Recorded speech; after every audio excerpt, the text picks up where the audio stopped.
그만 내려놔. 아, 자식. 나한테 배우고 싶다 할 땐 언제고. 까칠하게 구네. 알았다 임마.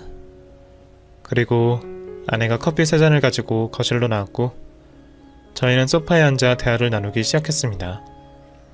그런데 이상하게도 여기서 저만 대화에 끼지 못하고 있었습니다. 아내와 석준이는 옛날 일을 주제로 수다를 떠는데 너무 다정해 보이더라고요.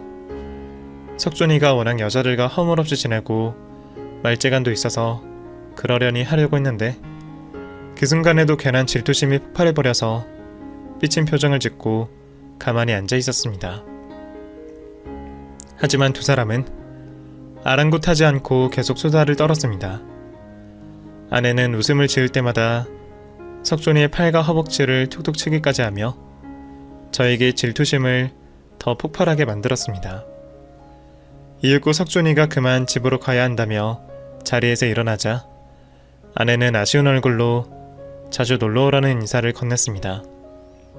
그리고 다시 저와 둘이 거실에 남자 입을 바로 닫아버렸어요. 자기야, 석준이 오니까 좋지? 오랜만에 봐서 좋네. 나 피곤해서 한숨 잘게. 혜령이 울면 나 깨워. 괜히 당신이 달래준다고 일을 더 크게 만들지 말고. 제가 대화를 시도해도 아내는 그런 식으로 말을 끊어버리고 자리를 피했습니다. 저에게 무슨 불만이 있는지, 뭐가 섭섭한 게 있는 건지 물어봐도 그런 거 없다며 단답형으로 대답을 할 뿐이었답니다. 그러던 어느 날 딸아이의 예방접종을 하라는 우편이 날라왔습니다. 딸아이가 저에게 다가오지 않지만 아빠 노릇을 하고 싶던 저는 아내에게 말했습니다. 자기야, 혜령이 내가 데리고 병원에 다녀오면 안 될까? 나도 부모인데 꼭 해보고 싶어. 뭐? 그건 안 될 소리야. 우리 딸이 하루 종일 울게 할 셈이야? 게다가 육아휴직 중인 내가 해야 할 일인데 괜히 자기한테 떠넘기고 싶지 않아. 자기는 학교 일이나 신경 쓰셔. 제가 몇 번이고 부탁을 해봐도 아내는 연신 거절해서 딸과 가까워질 기회를 또다시 놓치고 말았답니다. 그렇게 외로운 시간을 계속 보내던 중 딸과 둘이 있을 기회가 생겼습니다. 처남이 결혼할 여자를 데리고 온다 해서 아내가 처가에 가게 되었습니다. 자기야, 웬만하면 혜령이랑 당신까지 같이 가면 좋겠는데 예비 올케가 처음 오는 자리라 엄마가 조용한 자리가 되길 바라셔. 그래서 혜령이를 두고 가야 할 것 같은데 나 없어도 혜령이 잘 볼 수 있겠어? 조금 걱정이긴 하지만 당신은 책임감이 넘치는 사람이니까 아무 문제 없이 잘 볼 거야. 그럼 나야 잘할 수 있지. 다만 혜령이가 나만 보면 울어서 문제지. 이번 기회에 혜령이가 나를 좀 좋아해줬으면 좋겠다. 시간이 지나면 해결된다고 했는데 아직도 소심하게 그 걱정인 거야? 어쨌든 심하게 울면 내 옷을 주든가 내 사진을 보여주면서 돌봐. 알겠지? 그래, 알겠어. 걱정 말고 다녀와. 처남한테 축하한다고 전해주고. 이윽고 아내 혼자 처가로 떠났고 저와 딸아이 둘이 집에 남게 되었습니다. 저는 이때다 싶어 딸을 안아 올려봤는데 역시나 제 얼굴을 보자마자 서럽게 울며 제발 놓아달라는 듯 온몸을 흔들었습니다. 혜령아, 아빠야. 언제까지 아빠를 이렇게 싫어할 거니? 아빠 너무 속상해. 아빠를 보고 웃어주면 안 될까? 알아듣지 못하는 애기한테 제 서운한 마음을 드러내며 말하고 배고파할 딸에게 이유식을 타주려고 주방으로 들어갔습니다. 잠시 후 이유식을 담은 젖병을 딸 입에 물려주자 쭉쭉 빨아먹으면서 금세 젖병을 비웠습니다. 그리고 얼마 있다가 기저귀까지 갈아주었는데 이번에는 울지 않고 가만히 있더라고요. 게다가 처음 제 얼굴을 보고 배시시 웃어주는 바람에 저는 너무 기뻐 딸을 번쩍 들어 안았답니다. 이윽고 딸은 제 품에 안겨 웃음소리를 이어가다가 스르르 잠에 들었고 저는 너무 기분이 좋아서 딸아이를 품에서 놓아주지 않았습니다. 아내가 집으로 돌아오면 딸이 드디어 저와 친해졌다고 자랑할 생각이었죠. 정말 시간이 조금 지나니 모든 게 해결된 순간이었습니다. 그런데 1시간쯤 지나자 딸의 얼굴에 울긋불긋한 게 올라왔습니다. 깜짝 놀란 저는 딸의 몸을 확인해봤더니 역시나 반전처럼 울긋불긋한 게 올라와 있더라고요. 잠에서 깬 혜령이가 울기 시작하자 당황하기 시작했습니다. 딸아이는 몸이 아프거나 불편해서 우는 게 분명해 보였고 몸에 일어난 반응 때문이라는 걸 확신했죠. 그래서 전 아내에게 연락하지 않고 딸을 안고 곧바로 병원으로 달려갔습니다. 저는 빨리 진료하고 치료해야 한다는 생각에 대학병원 응급실을 찾아갔습니다. 그리고 의사가 혜령의 몸을 살피고 청진기를 대보더니 정확히 알기 위해 체열 검사부터 하자고 했습니다. 잠시 후 주사바늘이 팔에 꽂히자 병원이 떠나가도록 큰 울음을 터뜨린 딸아이는 제품에 다시 안겨서야 울음을 그쳤습니다. 그리고 응급실 침대에 누워 알레르기를 잠재울 링거를 맞게 되었고 30분이 지나서야 울긋불긋한 반점들이 사라졌답니다. 그리고 의사 선생님이 체열 검사 결과가 나왔다며 저희 앞에 검사지를 들고 나타나셨어요. 채령이 아버님, 채령이는 뭔가를 잘못 먹어서 그런 게 아니라 접촉성 염증을 일으킨 거네요. 환경이 바뀌거나 새 옷을 세탁하지 않고 입히면 가끔 생기는 질환입니다. 아, 네. 그런데 옷은 그대로 입혔고 환경도 바뀐 게 없는데 왜 염증 반응이 일어났을까요? 아무래도 피부염이니까 그동안 만지지 않았던 곳에서 옮았을 거예요. 집안에 뭔가 다른 게 생겼거나 새로운 사람과 접촉해서 그런 경우가 있으니까 채령이 환경에 많이 신경 써주세요. 그제야 딸아이가 왜 피부염에 생긴지 알 것 같았어요. 그동안 안겨보지 않았던 제품이 안겨서 그렇게 된 거라는 확신이 들었답니다. 저 때문에 딸이 아픈 것 같아 마음이 불편하고 답답한 중에 제 눈에 의사 선생님의 진료 차트판이 눈에 들어왔습니다. 다시 한번 딸의 병명을 확인하려고 읽어보았죠. 그런데 혈액형 칸에 딸이 A형이라고 기록되어 있는 겁니다. 딸은 O형이 분명하여 의사 선생님께 물었습니다. 선생님, 혜령이는 O형인데 잘못 기재가 된 것 같아요. 아니요, A형이 맞습니다. 방금 체열 검사한 결과를 기록한 겁니다. 아닌데, 제가 딸 혈액형도 모르겠어요? 분명 산부인과에서 태어났을 때 그때 받은 태아 기록지에 O형이라고 쓰여 있었어요. 가끔 혈액형을 잘못하는 아기들이 자주 있습니다. 그리고 혜령이는 분명한 A형이에요. 제가 직접 확인했습니다. 못 믿으시겠다면 다음에 다시 체열 검사를 받아보도록 하세요. 저는 알겠다고 대답하고 집으로 돌아오며 생각했습니다. 저와 아내는 둘 다 O형이었기 때문에 A형의 아이를 낳을 수가 없었습니다. 도대체 뭐가 어떻게 된 일인지 머리를 열심히 굴려봤더니 아내가 혈액형을 A형인데 O형으로 잘못 알고 있어야만 제 딸의 혈액형이 A형의 혈액형이라는 게 이해될 수 있었죠. 그런데 이 사실을 아내에게 알리면 안 되겠다는 판단이 들어 병원에 다녀온 사실을 숨겼답니다.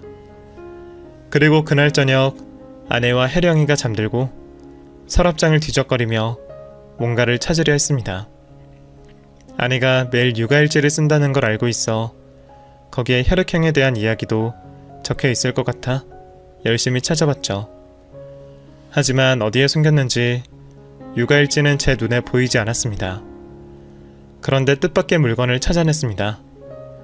아내의 헌혈증이었는데 O형이라고 진한 글씨로 적혀 있었답니다. 그래서 전 채령이의 혈액형이 왜 A형인지 이해할 수 있었습니다.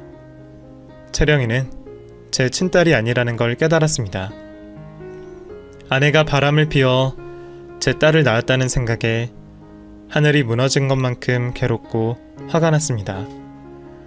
뭔가 착오일 수도 있다는 생각에 며칠 뒤 다시 딸아이의 피검사를 받았는데 변함없는 A형이었답니다. 저는 혹시 산부인과에서 아이가 바뀐 게 아닌가 라는 생각을 해봤지만 아내가 출산한 날 신생아실에 제 딸 혼자 있었기 때문에 아이가 바뀐 건 절대 아니었습니다. 그래서 아내 몰래 저와 아내, 혜령이의 머리카락을 들고 병원에 찾아가 유전자 검사를 의뢰했습니다. 저는 마음속으로 제발을 외치며 결과를 기다렸습니다. 하지만 결과는 제가 의심한 대로 아내와 딸은 친자관계였고 저는 딸아이와 피 한 방울 섞이지 않은 남남이었습니다. 이미 진실은 밝혀졌지만 믿기지 않았어요. 아내가 저를 두고 다른 남자와 내연관계를 가지고 있었다는 게 상상도 하지 못했던 일이라 제 눈으로 확인해야 할 것 같았답니다. 그래서 전 가장 먼저 아내의 핸드폰을 몰래 열어 카톡과 통화 목록을 뒤져봤습니다. 하지만 바람을 피웠던 흔적은 어디에도 보이지 않았답니다. 그래서 두 번째로 아내의 승용차에 있는 블랙박스의 메모리 칩을 꺼내와 방에서 몰래 영상을 모두 뒤져보았어요. 하지만 영상은 모두 전방을 찍고 있었기 때문에 차 안에 누가 타고 내렸는지는 알 수 없었습니다. 그래도 뭔가 건질 게 있는지 확인해보았죠. 이윽고 블랙박스 영상에서 남자의 목소리가 들려왔습니다. 민희야, 오늘 태수한테 뭐라고 둘러두고 나왔어? 아, 내 동생 예비 신부가 온다고 뻥치고 나왔지. 내가 석준씨 얼굴 보려고 그런 거짓말까지 하면서 산다 진짜. 그러니까 나한테 잘하란 말이야. 당신 마누라한테만 충성하지 말고. 그거야 당연하지. 우리가 너무 뒤늦게 서로를 사랑하기 시작해서 이렇게 몰래 만나고는 있지만 나한테는 민희 네가 전부야. 치, 그렇게 말해놓고 집에 가면 자기 마누라랑 알콩달콩하게 보낼 거면서. 그거야 가정을 유지해야 하니까 어쩔 수 없이 하는 거지. 내가 세상에서 제일 사랑하는 여자는 민희 바로 너야. 나도 마찬가지야. 우리 사이를 다 까발리고 편하게 만나서 사랑하고 싶다. 자기는 어떻게 생각해?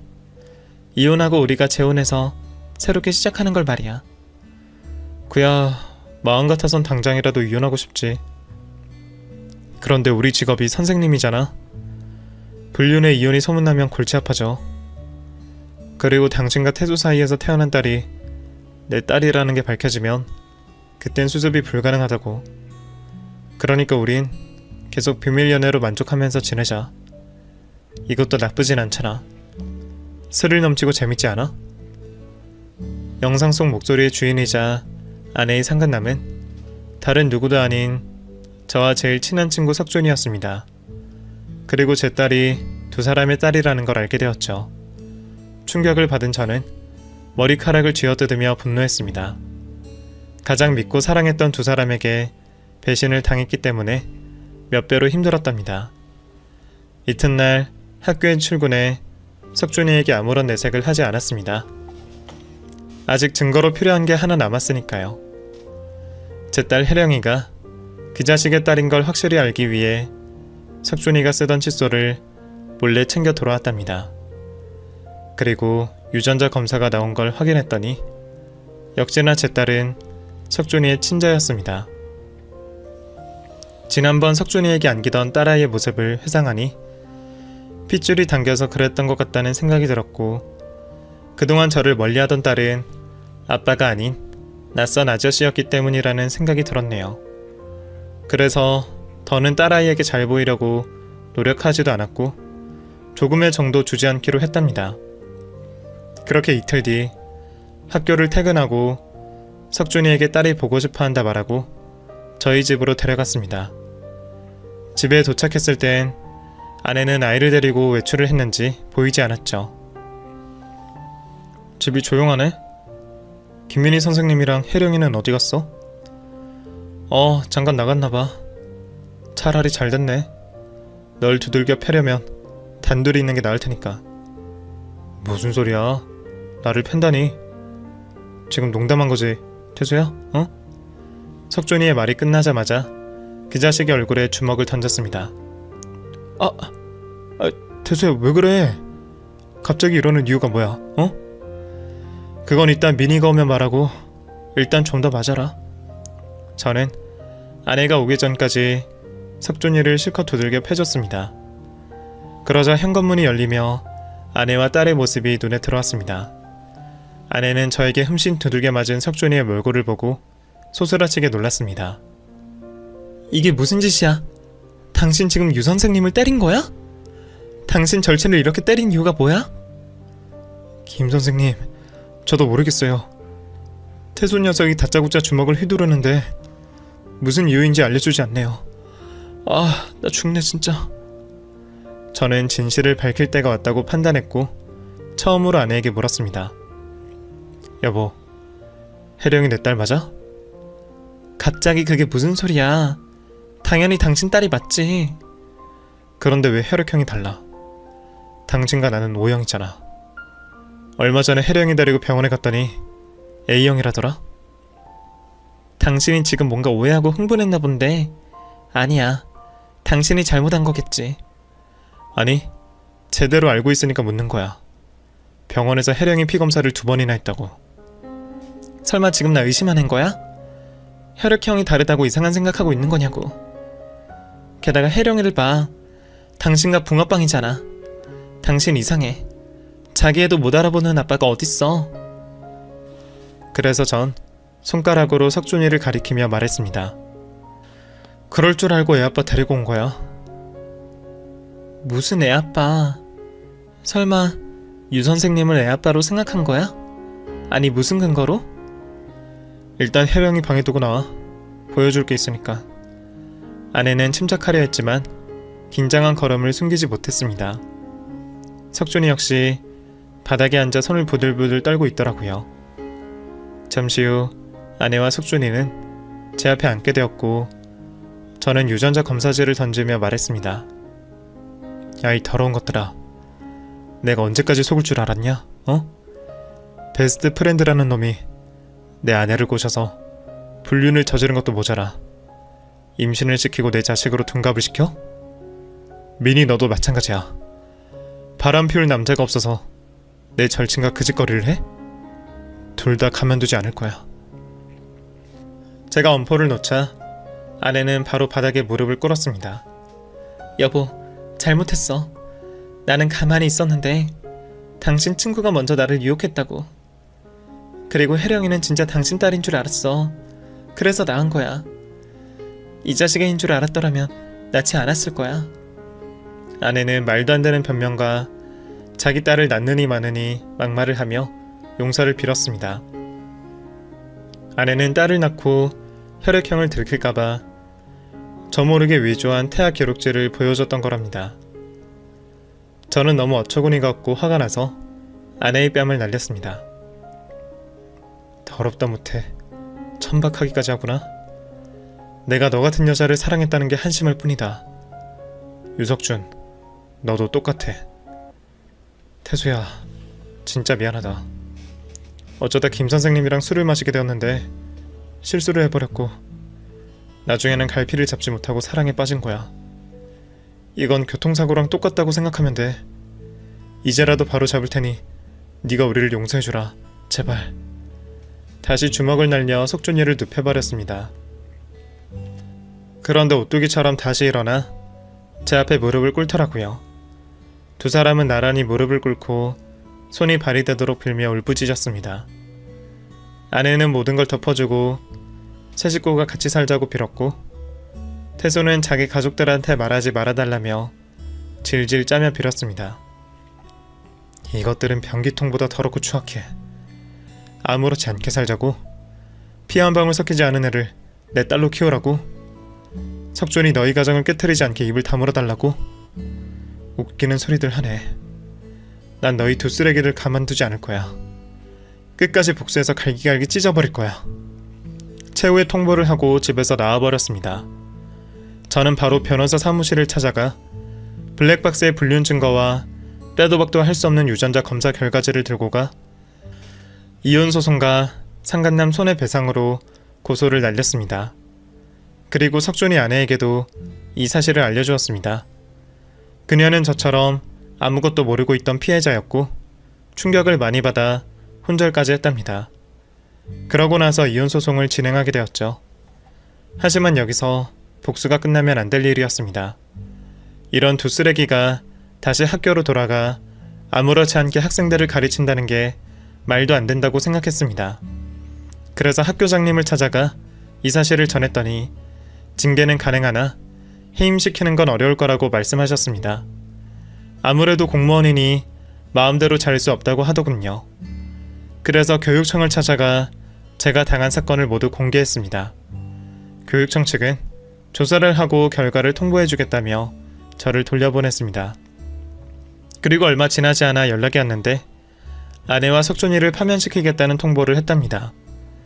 교사로서 품위를 지키지 못한 데다 불륜에 혼외 자식까지 낳았으니 교육청 측에서도 도저히 용서가 안 됐는지 자비를 베풀지 않고 두 년놈을 잘라버리고 만 거죠. 이후 저는 전처와 친구였던 놈에게 위자료를 받아내고 다른 학교로 정근을 가서 홀로 서기에 성공했답니다.